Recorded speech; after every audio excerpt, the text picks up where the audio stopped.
Parang putla ko. Tayo may sakit.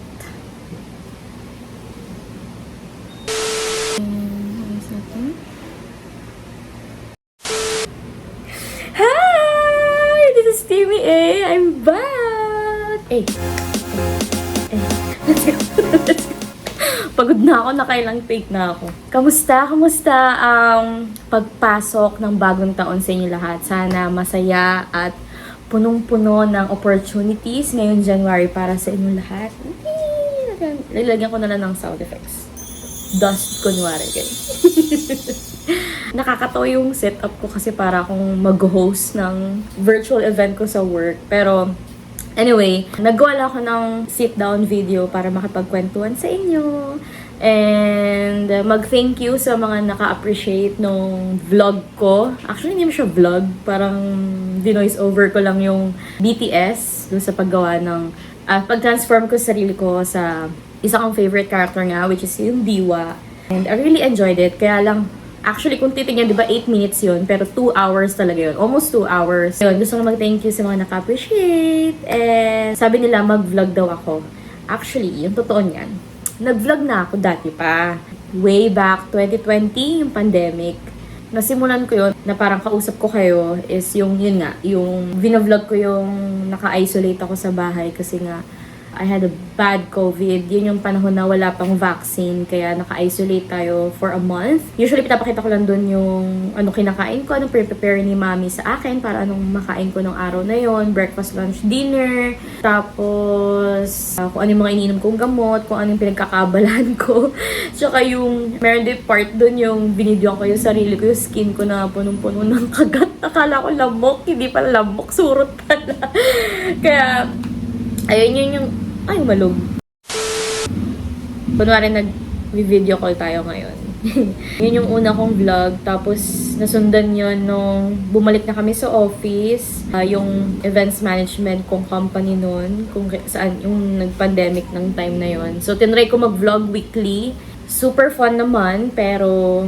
yung editing part, yung mahirap. Kasi, syempre, pagod ka sa work, pagka uwi mo, magpapahinga ka na lang sana, pero kailangan mong paki-edit yung mga tinake mong video nung araw na yon, kaya, or nung week na yon, kaya, medyo ano siya talaga. Kailangan ng commitment, tsaka consistency talaga. Kaya nga, saludo talaga ako sa mga vloggers na, grabe yung, lalo na yung mga vloggers na wala talagang team ha, yung mga, sila lang nag-edit and all.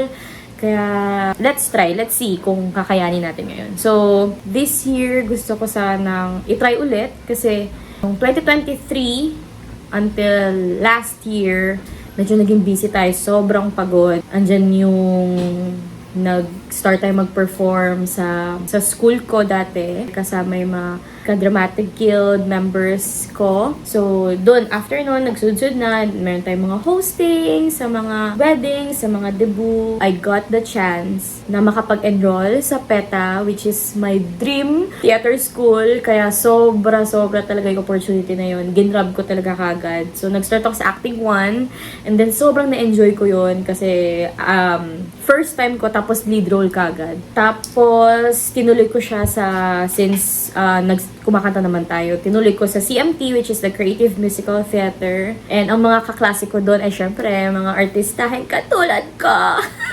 Hindi, mga artista talaga from Star Magic. Nakasama ko sila Vivery, sila Sheena, sila Ange. So, I miss you all, mga CMT, mga kaaswang ko dyan. Ayun, sobrang saya nun. Lalo na dami ko natutunan when it comes to performing. Lalo na kapag yung singing, dancing, and acting, grabe. Kala ko ang dami ko nang alam. Pero you have to unlearn and to learn talaga pag nasa tamang theater school ka.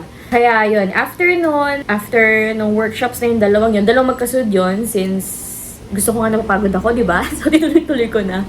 Siguro nagpahinga lang ako after ilang weeks. Nag-try na ako mag-audition. And luckily, nakuha tayo sa isang production. Kaya buong year ko last year, sila yung kasama ko na nag-perform. Naka 4 shows din ako, different shows. So, meron ako 4 na role na ginampanan na iba't ibang character, iba't ibang personality na sino ba talaga ako?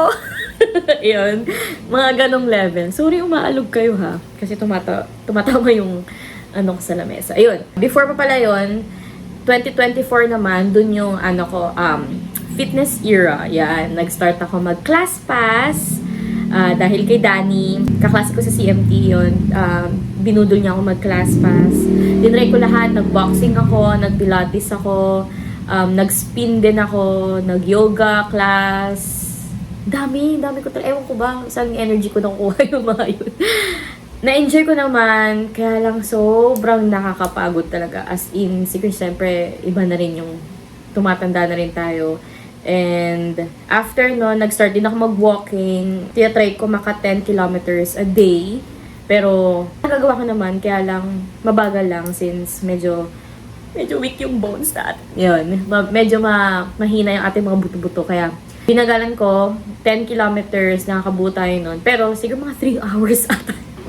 Binumuno ko dun. Lahat ng yun, nung 2024, na-stop yun dahil medyo nagkasakit tayo and kailangan ko i-recharge and mag-heal ulit muna. So, nag-PT ako, check up and all. Tapos, yun yung sa 2025. Kaya bumawi ako na parang mali yung timeline ko.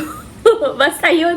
Basta magkakasunod yun. Fitness, era ko noon. Tapos, performing era, tapos theater era hanggang dun last year, December. Sobrang busy natin.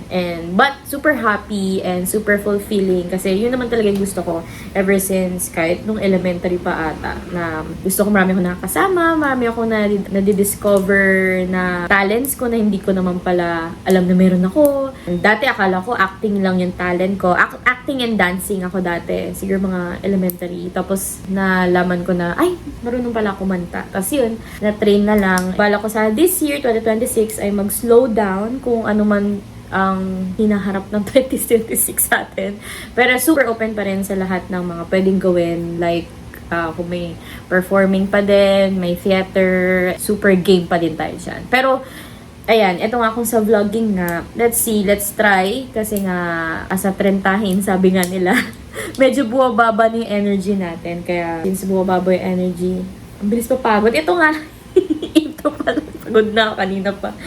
Kaya, ayun, thank you so much for appreciating my quick vlog nung nakaraan. Tapos, nag-reshare pa ako nung vlog ko nung last year, nung nag-try ako mag-vlog about the rehearsals. Nung rehearsal week yun tinry ko i-vlog. Kaya alam, may sakit ako noon, kaya wala akong boses. Tapos, hindi na sundan kasi nga, sunod-sunod na talaga lahat. Dami na nangyari, hindi na ako maka-keep up. So, try natin ngayon kung anong pwedeng gawin. Help nyo ko kung anong gusto nyo makita. Pero, wala tayo makikita. Ito lang. Ito na yun.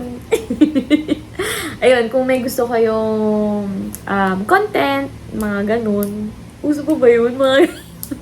Pero, tatry natin yung mga daily vlog or mga, kapag may event lang ako, kaya may activities na pwedeng ma-share ko sa inyo, pwedeng recommend, mga ganyan. Ayun, pwede natin i-vlog yun. Kaya, super excited ako since, ayun nga, maka-share tayo ng mga bagay-bagay na pwede nyo rin magawa, di ba? Mamaya may mga activities pala ako na gusto nyo rin i-try, ganyan. So, yeah, let's try this year. Okay? Yun lang gusto kong sabihin. Sana hindi ko nasayang yung ilang minuto ng time nyo. Sana natapos nyo. Kung natapos nyo to, comment, ano kayong pwede i-comment kung nakatapos kayo dito sa video na to. Umaalog. Ayan. Kasi kanina pa kayo umaalog dyan sa kung saan kayo nakapatong. Kaya, ayun. Ay, see you again! Sana yung see you again natin, hindi na next year, di ba? Sana, next week. Ganun.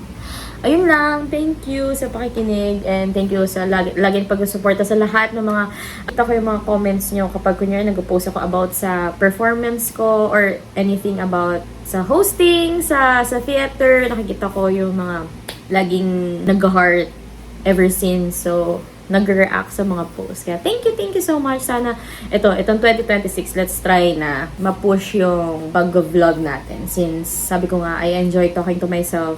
Or kahit ganyan, nakausap ko kayo. Kaya magka-video call nga tayo, di ba? Ayun lang. Thank you. See you. Bye!